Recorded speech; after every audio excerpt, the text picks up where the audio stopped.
All right, wonderful people, welcome back to this wonderful channel where we'll bring you back-to-back updates and information. As it is hot, in case it's your first time of joining us on this wonderful channel, kindly go ahead and subscribe, like, comment, share, and also remember to on your notification button so that whenever our news drop, you will be the first. We'll collect them. Let's go down to the news proper as it is hot. The information will be say e dey for our table dey gidigba. Again, family accuses DSS of denying NNAMDI KANU access to visitors. This one is coming from Mazi NNAMDI KANU's family, who have accused the Department of State Service of denying Mazi NNAMDI KANU access to visitors. I think part of the rulings that we are given then was that Nnamdi Kanu will be given access to, I think, 3 visitors of his choice. I can't remember whether it's daily or weekly or something like that, but I know it's within that range. But as it is, the family are complaining that the DSS are denying them access, are denying him access to visitors. And I begin to wonder what kind of government has the nation gotten itself into. The kind of government that they enact the law, they know the law, and they are still the ones who go ahead and offend this law. They know all the constitution and they don't play by the constitution. The new form of things happening now in Nigeria political space is taking power by force, because people are now finding a way to be taking power by force. Whether you like it or not, they must hold on to that power. And that has brought a lot of crises in as far as this nation is concerned.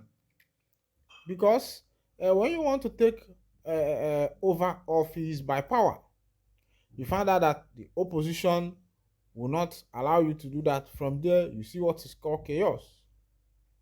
Kogi State the other day recorded a killing of policemen, crisis, because of just the upcoming election. The family of the detained leader of the indigenous people of Biafra, IPOB, Mazi Nnamdi Kanu, has again accused the Department of State Service, DSS, of denying him access to his visitors. This, according to the family, is ostensibly to prevent his visitors from knowing the current status of his deteriorating health condition. The Abuja High Court had ordered the DSS to allow him unfettered access to his family and lawyers twice a week.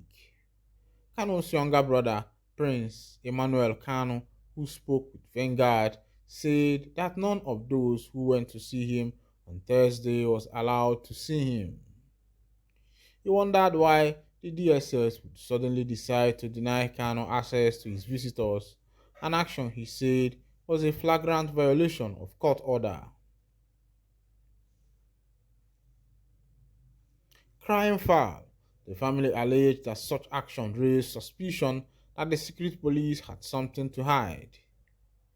DSS is stopping my brother's visitors from seeing him, which is another flagrant disregard of a substituting court order and their efforts to conceal my brother's deteriorating health condition. For me, DSS has become a private security company where the authority manages it as his personal family business. I am yet to know why my brother is still currently in detention against court orders. The IPOB leader has been in solitary confinement at the Abuja DSS headquarters since his abduction in Kenya and subsequent extraordinary rendition to Nigeria in June 2021. Despite an order by the appeal court, Abuja, for his immediate and unconditional release, the federal government have refused to free the IPOB leader. The appeal court has also quashed all 15 counts of treason charge preferred against him by the federal government. You can see what is happening in the Nigerian political space, and this will tell you that the game have changed. It's as if we are going back to the to the stone age where one person has all the other. We thought that politics was going to become a better thing, but as it is in the world political space, Africa and Nigeria to be precise, you will find out that democracy as it is has brooded bad people, evil, and the rest of them. You find out that politicians no more do anything to please the people. All they want to do is just to please themselves. And many of these guys are, ready, eager to pay any amount of money to make sure that they get to that office. They are ready to waste any kind of property to make sure that they get to that office. And that's what some of these people are eager to do. If politics, as it is called, democracy, as it is called, that people should go back to democracy, I don't think that marginalization that some parts are crying for today will be the order of the day. It could have been just like that. But as it is, a sị na kpalakụ onye mere gịnị onye nwe isi akwụ ebulu isi akwụ. But my own issue is kedu mgbe onye nwe isi akwụ ga-emere gịnị ga-abịa bulu isi akwụ ya.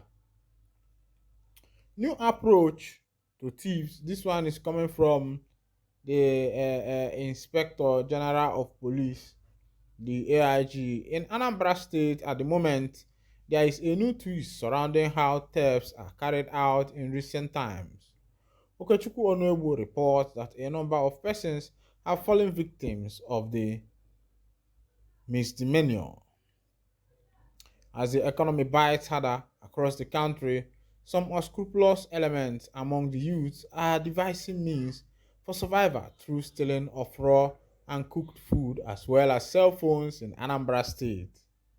At Oka, the state capital, for instance, cell phone thieves treat their victims to shops, restaurants, and eateries to indirectly get their consent before stealing headsets and other valuable from them.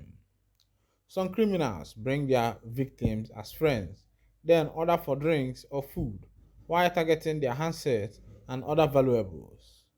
Narrating personal experience, Miss Chidera Okoye, a female victim who was robbed of handset on Saturday, October 28th at a popular drinking spot around Aroma Junction, shared her ordeal with Blueprint. According to her, I was going to Eke Oka Market from Ifite Oka village in a tricycle when a co-passenger, young man, engaged me in a discussion, and he told me he was equally going to Eke Oka too. When the tricycle keke stopped us at Aroma, he pleaded with me to assist him collect something from a friend at one restaurant at Aroma. As soon as we got there, he placed order for a bottle of beer for himself and a soft drink for me. Just few minutes after the drink was served, the man said he needed to telephone the person on his location, but requested that I should assist him make call with my phone. I obliged him, and as he answered the call, he moved out towards the exit door, which I felt that he was doing because of the nature of their discussion.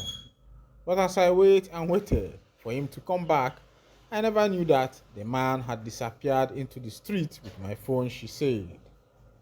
The lady, who claimed to be a student of NNAMDI Azikiwe University, NAU, Oka, said it was when she came out to check if the man was still making the call that she discovered he had vanished into the thin air, having probably boarded a bus.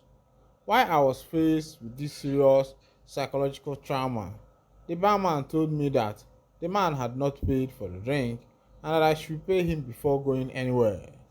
I, however, paid for the drinks before leaving the place, but my phone was already gone, she said.